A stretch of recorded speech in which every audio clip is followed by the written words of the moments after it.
कई ऐसी कहानियां होती हैं जिसमें सामने वाले की सोच पर हैरत भी होती है, हैरानगी भी होती है और लगता है कि ये कहां से ऐसे आइडियाज लोग लेकर आते हैं। कई हाईटेक बड़े बड़े शहरों में फिर भी समझ में आता है कि चलो वो लोग इन चीज़ों के करीब रहते हैं या बहुत कुछ जानते हैं, सोशल मीडिया के थ्रू जानते हैं। लेकिन दूर दराज गांव में एक पढ़ा लिखा इंसान भी नहीं, और वो किसी जुर्म को अंजाम देने के लिए जो दिमाग लगाता है, तो कई बार फिर वही सवाल आता है कि ये सब चीज़ें दिमाग में, जहन में आती कहाँ से। छत्तीसगढ़ में एक लड़के की शादी थी और जिस इलाके में ये लड़का रहा करता था, छत्तीसगढ़ में एक डिस्ट्रिक्ट है, एक ज़िला है कबीर धाम। ये पूरा कबीर धाम जो ज़िला है ये नक्सल प्रभावित एरिया है। यहाँ आसपास में नक्सलियों का बहुत ज़्यादा दबदबा है, जोर है, और अक्सर नक्सलियों का और अपनी फोर्सेस के साथ मुठभेड़ भी होता रहता है। तो आए दिन वहाँ खून भी होता है, धमाके भी होते हैं। तो इसी कबीर धाम में एक परिवार रहा करता था। उस परिवार में एक लड़का था जिसका नाम था हेमेंद्र मेरावी। हेमेंद्र मेरावी के घर वाले उसकी शादी तय करते हैं। रिश्ता तय होता है मध्य प्रदेश के एक गांव जिसका नाम है अंजना, वहाँ की एक लड़की के साथ। हेमेंद्र ठीक ठाक अपनी नौकरी वोकरी भी करता था। घर वाले बहुत अमीर नहीं, लेकिन ठीक ठाक थे। सभी उनके घर के बच्चे जो है वो अपने नौकरी पेशा थे, काम करते थे। तो अब बड़े बेटे हेमेंद्र, उस घर का बड़ा बेटा था, उसकी शादी थी। तो घर में बड़े बेटे की शादी में जैसा जश्न धूमधाम होता है, आप समझ सकते हैं, पहली शादी। तो पूरी धूमधाम के साथ घर वालों ने शादी की। 31 मार्च को बारात छत्तीसगढ़ के इस कबीर धाम जिला के एक गांव से मध्य प्रदेश के अंजना गांव पहुंचती है। बारातियों का स्वागत होता है, तमाम शादी की रस्में पूरी होती हैं, तमाम तोहफे भी दिए जाते हैं। और शादी के उन तमाम तोहफों के साथ अब हेमेंद्र अगले दिन यानी 1 अप्रैल को बारात के साथ घर लौट आता है। चूंकि सब थके हुए थे बाराती और ये तमाम लोग, तो खैर अगले दिन घर वो आता है। घर आने के बाद अब वहाँ उस गांव में, उस बिरादरी में एक रस्म है कि लड़की बारात के साथ तो जाएगी, लेकिन फिर एक ही रात रुकेगी और एक रात के बाद कुछ दिनों के लिए वापस मायके आएगी। तो हेमेंद्र की पत्नी भी 1 अप्रैल को ये बारात वापस पहुंची, 1 अप्रैल को वहीं रही। 2 अप्रैल को वो अपने मायके चली जाती है, क्योंकि वो रस्म है और हर एक को पता है उनकी बिरादरी में। तो वो 2 अप्रैल को वापस अपने मायके चली जाती है। इसके 3-4 दिन के बाद अब दूल्हे को फिर वापस जाना उसको लेने के लिए, तो वो वापस चली गई। अब तारीख आई 3 अप्रैल की, शादी का तीसरा दिन। दुल्हन अपने मायके जा चुकी है, मेहमान भी सब लौट चुके हैं, अब घर के लोग ही हैं। तो अब ख्याल आया कि चलो थकान भी दूर हो गई, अब जो शादी में गिफ्ट्स मिले हैं, तोहफे मिले हैं, उनको देखा जाए, खोला जाए। अब दूल्हा, दूल्हे का भाई राजकुमार, उनकी सिस्टर का बेटा मतलब भांजा और कुछ घर के करीबी रिश्तेदार लोग, वो सब घर के अंदर थे। और आमतौर पर जब शादी में मिले तोहफे या किसी भी मौके में मिले तोहफे को खोला जाता है, तो घर के तमाम लोग बड़ी चाहत के साथ उन तोहफों को देखते हैं। फिर कई जगह तो ये भी है कि उन तोहफों को देखा जाता है, जो लिफाफे मिलते हैं ये देखा जाता है, ताकि कल को उनके घर में ऐसा कोई फंक्शन हो तो जिस हैसियत से उन्होंने दिया आपको भी वो वापस देना पड़ता है। और ये तो बड़े बड़े घरानों में भी होता है कि अगर उन्होंने शादी पे 5100 दिए हैं तो आपको भी ये लौटाना है। तो 3 अप्रैल को शादी के तोहफे खोले जा रहे हैं, तमाम तोहफे देख लिए गए। अचानक एक कार्टून में बड़ा सा तोहफा था। बड़ी जिज्ञासा हुई, दूल्हे हेमेंद्र और उसके भाई राजकुमार ने अब उस कार्टून को खोला। जब बाहर निकाला तो देखा कि अंदर एक सोनी का म्यूजिक सिस्टम है। अब दोनों बड़े खुश, उन्हें उम्मीद नहीं थी कि इतना महंगा तोहफा भी मिलेगा। अब उन्हें ये लगा कि ये पक्का उनके ससुराल वालों ने दिया है, यानी कि हेमेंद्र की पत्नी के घर वालों ने। तो बड़े चाव से अब उन्होंने म्यूजिक सिस्टम बाहर निकाला और ये हुआ कि अब चलो चेक किया जाए, गाना बजाया जाए। इसके बाद एक शख्स म्यूजिक सिस्टम को प्लग उसको लगाता है सॉकेट में, दूसरा ऑन करता है। जैसे ही म्यूजिक सिस्टम ऑन होता है, एक जोर का धमाका होता है। धमाका इतनी तेज कि उस घर की छत उड़ गई, हालांकि मिट्टी की थी, दीवारें ढह गई। आसपास में दूर तक, बहुत दूर तक धमाके की आवाज गई और ऐसा लगा कि बम से हमला हो गया है। अब चूंकि ये वो जिला है कबीर धाम, जो मैंने शुरू में कहा नक्सल प्रभावित एरिया है, तो अक्सर कई बार ऐसी आवाजें आती रहती हैं। जब पुलिस से नक्सल और उनके बीच मुठभेड़ होता है तो वो बम भी चलाते हैं। तभी अचानक धमाका हुआ। धमाके की आवाज सुनकर आस पड़ोस के लोग इकट्ठा हो गए। कुल मिलाकर 8 लोग इस धमाके में जख्मी हो गए जो उस म्यूजिक सिस्टम के आसपास थे या दूसरे कमरे में थे। लेकिन इनमें सबसे ज्यादा जो चोटें आई वो दूल्हे हेमेंद्र को और उसके भाई राजकुमार को, कि दोनों म्यूजिक सिस्टम के सबसे करीब थे। इनका भांजा प्लग लगा रहा था तो थोड़ी दूरी पर था, वो तीसरा था जिसे सबसे ज्यादा चोट आई। फौरन इन तमाम लोगों को पड़ोसियों की मदद से अस्पताल ले जाया गया, लेकिन जख्म गहरा था हेमेंद्र और उसके भाई राजकुमार यानी दूल्हा और उसके भाई का। अस्पताल जाने के थोड़ी देर के बाद दूल्हे की और उसके भाई की मौत हो जाती। भांजा क्रिटिकल था। 5 और लोगों को भी गंभीर चोट लगती है। 6 लोग अभी भी अस्पताल में दाखिल है। अब उन्हें निकालकर बड़े अस्पताल में ले जाया गया है। अब इस धमाके की खबर के बाद पुलिस मौके पर पहुंचती है। जब पुलिस पहुंचती है, घर का मंजर देखती है, हालत देखती है, तो पुलिस के भी होश उड़ जाते हैं और सीधे पुलिस का ये ख्याल कि नक्सल का मामला है, नक्सल वालों ने यहाँ बमबारी की है। पुलिस ने तमाम लोगों से पूछताछ की, घर का मुआयना किया। अब ये पता करना शुरू किया कि हेमेंद्र के घर वालों का नक्सलियों के साथ क्या दुश्मनी है। इसी लाइन पे इन्वेस्टिगेशन शुरू हो गई। अब पुलिस पूरे मामले को नक्सल की तरफ ले जाकर, और नक्सल के पहले कभी इन्होंने इस घर वालों ने, क्योंकि ये वो इलाका जहाँ पे बहुत सारे लोगों को नक्सलियों ने इसलिए मार डाला क्योंकि उन्हें शक था कि ये मुखबिर है, पुलिस को मुखबिरी करते हैं। तो ये था कि इस घर वालों के रिकॉर्ड निकाले गए कि क्या ये लोग कभी पुलिस की मुखबिरी इन्होंने पुलिस को की है। अब पुलिस खुद अपने बारे में पता कर रही। पता चला कि इन लोगों का इन चीज़ों से कोई दूर दूर तक का रिश्ता नहीं है। बड़े साधारण परिवार, अपने काम काज, नौकरी और घर परिवार, इससे अलावा इनका कोई मतलब नहीं। इन नक्सलियों से दुश्मनी की कोई वजह सामने आई। अब पुलिस तफ्तीश कर रही है और कोई सबूत नहीं मिल रहा है। अब इसी दौरान में पुलिस ने तमाम मौके से चीज़ें उठाई। तब ये तो एक तो धमाका कैसे हुआ, तो जब पुलिस ने सारी चीज़ें उठाई, फॉरेंसिक टीम को बुलाया गया, तो पता चला कि जो ब्लास्ट हुआ है वो म्यूजिक सिस्टम के थ्रू हुआ है।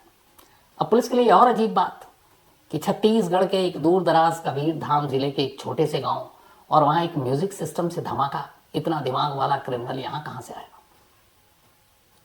और ये किसकी सोच हो सकती है? क्योंकि पुलिस की नज़र में ये सारी चीज़ें शहरों में और बड़े बड़े गैंग या डबल उन लोगों का तो ये हो सकता है तरीका, बट यहाँ जहाँ देसी बम चलता है वहाँ पर एक म्यूजिक सिस्टम के थ्रू धमाका करना, ये थोड़ी सी पुलिस के गले ये बात उतर नहीं रही थी। फिर भी पुलिस ने अब छानबीन की। अब पुलिस ने तमाम पड़ोसियों से पूछताछ की, रिश्तेदारों से पूछताछ की, दूल्हे के फैमिली से पूछताछ की, आपकी दुश्मनी, उन्होंने कहा नहीं। तो फिर हुआ कि ये म्यूजिक सिस्टम आया कहाँ से। अब तब तक खबर मिल चुकी थी। इस खबर के मिलने के बाद लड़की वाले भी बदहवास, उनके ऊपर और भी पहाड़ टूटा। 3 दिन पहले शादी हुई, 3 दिन के अंदर वो बेचारी विधवा हो गई। वो बदहवास आए। खैर पुलिस ने उनसे पूछताछ की, फिर पूछा कि आपने शादी में इनको गिफ्ट दिया म्यूजिक सिस्टम। घर वालों ने कहा नहीं, हमने तो कोई म्यूजिक सिस्टम नहीं दिया, और हमें जो कुछ देना था दे दिया, लेकिन हमने म्यूजिक सिस्टम नहीं दिया। अब पुलिस यहाँ और चौंकी। इसके बाद फिर मेहमानों की लिस्ट निकाली गई कि कौन कौन ऐसे मेहमान आए थे जिन्होंने क्या क्या गिफ्ट दिया। क्योंकि मैंने शुरू में आपको बताया कि गाँव में या ऐसी जगहों पर बहुत सारी बिरादरियों में आज भी है कि शादी में या किसी और मौके पर, इवन बर्थडे में, सगाई में, अगर कोई किसी को गिफ्ट देता है तो बाकायदा उसके नाम वाम लिस्ट नोट करते हैं, क्योंकि कल को वापस उनके परिवार में ऐसा कोई फंक्शन हो तो आप लौटा सके। तो तमाम मेहमानों की लिस्ट निकाली गई, उन तमाम लोगों से पूछताछ हुई। पता चला किसी ने म्यूजिक सिस्टम नहीं दिया। अब म्यूजिक सिस्टम एक पहेली बन गई कि म्यूजिक सिस्टम से धमाका हुआ, इस घर में आया और म्यूजिक सिस्टम तोहफे के तौर पर आया हुआ है, लेकिन कोई भी सामने आकर ये बता नहीं रहा कि म्यूजिक सिस्टम दिया किसने। अब पुलिस भी यहाँ पे बड़ी अजीब कि ये क्या बात है कि कोई तोहफा देता है और सामने भी नहीं आ रहा है। अब इत्तेफाक से उस म्यूजिक सिस्टम जिस कार्टून में रखा हुआ था वो भी जल गया और बाकी चीजें हुई, लेकिन फिर भी उसमें एक जगह वो बच गया जिससे ये पता चला कि ये म्यूजिक सिस्टम के शॉप से खरीदा गया था। उसका बाकायदा पता था। कंपनी तो सोनी थी, लेकिन जो शॉप था उसका नाम और उसमें पता था, और वो मध्य प्रदेश के एक दुकान से खरीदा गया था, इलेक्ट्रॉनिक शॉप से। अब पुलिस उस पते पर पहुंचती है, जाकर पूछती है कि ये आपका एक म्यूजिक सिस्टम है और आपने इसे बेचा है, किसको बेचा है कुछ पता है? दुकानदार सारी चीज़ें निकालता है, डिटेल निकालता है, चूँकि उसकी वारंटी गारंटी सब होती है। दुकानदार चेक करके बताता है, जी ये म्यूज़िक सिस्टम 30 मार्च को हमारे यहाँ से ख़रीदा गया था, और जिसको इसने ख़रीदा था उस शख्स का नाम है सरजू मरकाम, 29 साल का एक नौजवान। अब पुलिस ने कहा ये सरजू मरकाम कौन है? गेस्ट की लिस्ट में देखा, कहीं कोई नाम नहीं है। फिर पुलिस वापस जाती है, परिवार से बात करती है, रिश्तेदारों से बात करती है। लड़के वाले भी कोई नहीं जानते थे, जो हेमेंद्र या उसके परिवार वाले, कि ये सरजू मरकाम कोई शख्स है। अब कोई म्यूजिक सिस्टम दे रहा तो वो अनजान तो होगा नहीं, बेहद करीबी होगा, या तो दोस्त होगा करीबी, या रिश्तेदार होगा करीबी जो आपको ज़्यादा मानता हो, तभी आदमी ऐसे महंगे तोहफे देते हैं जानने वालों को, अनजान को तो कोई देगा नहीं। तो अब यहाँ पे चौंकने की फिर बारी पुलिस की थी कि जिस सरजू मरकाम ने ये गिफ्ट खरीदा उसका नाम कहीं गेस्ट लिस्ट में नहीं है, उसने कहीं तोहफे में वाले में भी लिस्ट में नहीं है। फिर पुलिस को लगा कि कुछ गड़बड़ है। अब पुलिस ने कहा चलो लड़की वालों की तरफ से, चूंकि सारे तोहफे लड़की के घर की तरफ से आए थे, तो अब लड़की के घर वालों से तफ्तीश करते हैं। अब पुलिस ने लड़की के घर वालों से पूछताछ शुरू की। जब लड़की के घर वालों से पूछताछ शुरू की तो सरजू मरकाम का नाम उनकी जुबान पर आ गया। फिर उन्होंने बताया कि सरजू मरकाम, जिस लड़की से हेमेंद्र की शादी हुई है, शादी से पहले सरजू मरकाम और वो दोनों एक दूसरे से प्यार करते थे। हालांकि सरजू मरकाम खुद शादीशुदा, उसके 2 बच्चे, लेकिन फिर भी उन दोनों का रिश्ता था। सरजू मरकाम उस लड़की से शादी करना चाहता था। सरजू मरकाम के घर वाले भी इस रिश्ते पे कोई आपत्ति नहीं थी कि दूसरी शादी कर ले, लेकिन लड़की उससे शादी नहीं करना चाहती थी। किसी बात में झगड़ा हुआ, अब शादी नहीं करना चाहती थी। इस दौरान में लड़की के घर वालों ने हेमेंद्र मेरावी के साथ उसका रिश्ता तय कर दिया और वो खुशी खुशी शादी के लिए राजी हो गई। ये बात सरजू मरकाम को पता चली। उसने फिर लड़की को समझाया, डराया, धमकाया कि तुम मुझसे शादी करो। उसने साफ मना कर दिया, झगड़ा भी हो गया। अब इसके बाद शादी की तारीख 31 मार्च फिक्स हो गई। अब सरजू मरकाम ने कहा कि वो क्या करे। तो ये जब रिश्ते की बात आई और इन दोनों के बीच के पुराना रिश्ता था, दोनों एक दूसरे से प्यार करते थे, तो पुलिस को थोड़ी थोड़ी कहानी समझ में आई। तो अब घर वालों के इस इकरार के बाद अब सरजू मरकाम की तलाश शुरू हुई। सरजू मरकाम उसी गांव का था, लेकिन उस गांव में उस वक्त था नहीं, अंजना गांव में। तो पता चला कि वो कहीं बाहर नौकरी करता है, वहां से करीब 100 किलोमीटर दूर। पुलिस की एक टीम उस जगह पे जाती है। आखिरकार तलाश के बाद सरजू पुलिस के हाथ लग जाता है। पुलिस उसे गिरफ्तार कर वापस लेकर छत्तीसगढ़ आती है, इसी कबीरधाम जिले के उस गांव में। अब वहां लाने के बाद अब सरजू से पूछताछ होती है। तब सरजू कहानी सुनाता है। आधी कहानी वही थी जो लड़की के घर वालों की थी कि मैं उससे प्यार करता था, मैं उससे शादी करना चाहता था। मेरी पहली पत्नी और परिवार वालों को भी आपत्ति नहीं थी, वो भी तैयार हो गए थे, मान गए थे, तो अब कोई अड़चन नहीं थी। लेकिन लड़की ने मुझसे शादी करने से मना कर दिया और ये बात मुझे अच्छी नहीं लगी। मैंने उसे काफ़ी समझाया, वो नहीं मानी और इसके बाद उसकी शादी तय हो गई। जब मुझे लगा कि उसकी शादी तय हो गई है तो फिर मैंने कहा कि मैं कुछ ऐसा करूं क्या, तो फिर उसके दूल्हे को मार दूं ताकि वो विधवा हो जाए और फिर मुझसे शादी कर ले। और गुस्सा ये भी था कि अगर इसमें हो तो दोनों ही मर जाए। लेकिन पुलिस ने पूछा कि तुम मारना किससे चाहते थे। तब उसने बताया, पहले ये था कि दूल्हा और दुल्हन आमतौर पर जब तोहफे खोलते हैं, गिफ्ट पैक, तो साथ होते हैं। उसने कहा नहीं, मैं सिर्फ दूल्हा को मारना चाहता था, दुल्हन को नहीं। पहले यह था दोनों को मारना चाहते थे। तो उसने कहा तुम्हें कैसे मालूम कि दुल्हन, अगर तुम कोई बॉम्ब भेज रहे हो तो दूल्हा ही मरेगा, दुल्हन नहीं मरेगी। और ये बॉम्ब का आइडिया आया कहाँ से? सरजू ने बताया कि वो करीब 8-9 साल पहले मध्य प्रदेश के ही एक खदान में काम किया करता था, एक माइनिंग में। और माइनिंग में अक्सर पहाड़ या बाकी चीज़ें बारूद से उड़ाया जाता है। तो वहाँ उसे मालूम था, ये तरीका मालूम था कि बारूद का इस्तेमाल कैसे होता है। तो जिस माइनिंग में वो काम किया करता था, जिस खदान में, वहाँ इस तरह की पहाड़ियों को उड़ाने के लिए बारूद से अमोनियम नाइट्रेट, पेट्रोल, सुतली, इन सारी चीज़ों का इस्तेमाल हुआ करता था। तो इसे कुछ इसकी जानकारी थी। इसने कहा कि मैं चूँकि वहाँ काम कर चुका, मुझे सारी जानकारी थी। इधर शादी तय हो गई तो इसने कहा कि अब दूल्हे को रास्ते से हटाना था कि वो लड़की वापस मेरी ज़िंदगी में आ जाए। ये वापस उसी माइनिंग में जाता है और वहाँ से ये अमोनियम नाइट्रेट चुराता है। अमोनियम नाइट्रेट चोरी करने के बाद करीब ½ kg लेकर आता है। फिर उसके बाद बाकी बारूद मिलाता है और उसे मालूम था कि ये सारी चीज़ें कैसे बनती है, और कुल मिलाकर 2 किलो का एक बॉम्ब बनाता है। बॉम्ब बना लिया। अब इस बॉम्ब को वहाँ तक पहुँचाना है, ये काम कैसे हो? इसने कहा, फिर इसके पास आइडिया था, वो ये कि एक म्यूज़िक सिस्टम खरीदेंगे, उसके अंदर इस बॉम्ब को फिट करेंगे और उसके अंदर इस तरह से वो रिमोट और सारी चीज़ें रखेंगे कि जैसे ही इस म्यूज़िक सिस्टम को कोई ऑन करेगा ये ब्लास्ट हो जाएगा। अब उसने म्यूज़िक सिस्टम में 2 किलो बारूद भरा।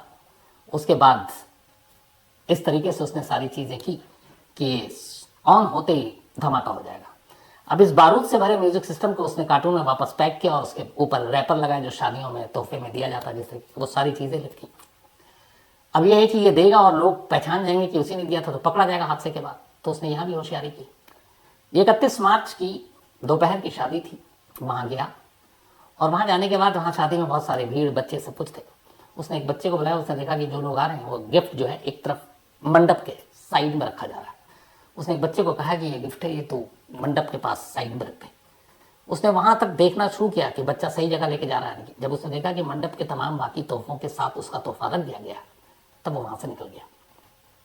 इसके बाद बारात जब लौटी तो दूल्हा अपने साथ ये तमाम तोहफे लेकर आया। अब यहां सवाल यह था कि अगर ये स्विच ऑन होगा तो दुल्हन ही बचेगी, ऐसा कैसे? तब उसने कहा कि दोनों सूरत थी। मुझे मालूम था कि दुल्हन भी मर सकती है, पर मुझे अफसोस नहीं होता क्योंकि उसने मुझे धोखा दिया।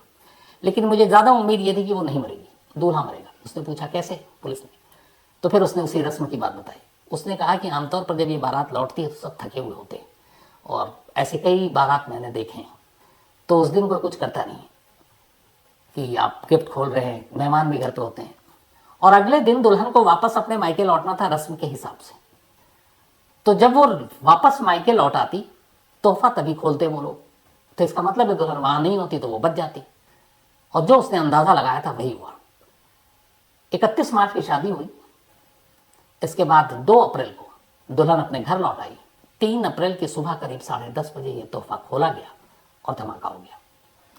तो उसने जो अंदाजा लगाया था वही हुआ, और अफसोस की बात यह कि इस धमाके में दूल्हा और उसके भाई की मौत हो गई। भांजे समेत 6 लोग अभी जख्मी हैं, अस्पताल में भर्ती हैं। सरजू मरकाम को पुलिस ने पकड़ लिया। इससे पहले भी ऐसे कुछ हादसे हो चुके हैं, बल्कि 1-2 मैंने तो आपको पार्सल बम और उसकी कहानी सुनाई थी। लेकिन इसी मध्य प्रदेश में 2018 में एक डाक विभाग का बर्खास्त कर्मचारी था जिसके ऊपर कुछ इल्ज़ाम लगा था। तो उसने रेडियो बम कुरियर किया था, और जिससे मध्य प्रदेश के सागर में एक शख्स की मौत हो गई थी। इसके अलावा ओडिशा के ही एक जगह है पाटनगढ़ या पटनागढ़, वहां पे एक सेम इसी तरीके से एक दूल्हे और दादी को गिफ्ट में बम भेजकर फेंका गया था, और उन्होंने जैसे ही खोला धागा वो ब्लास्ट हो गया था। तो इससे पहले भी ऐसी चीजें हुई थी वहां पर। लेकिन ये म्यूजिक सिस्टम में बॉम्ब भेजकर अपनी एक्स गर्लफ्रेंड को वापस लाने की ये कोशिश, ये बेहद अजीब थी। तो कहानी में फिलहाल इतना ही, लेकिन कहानी खत्म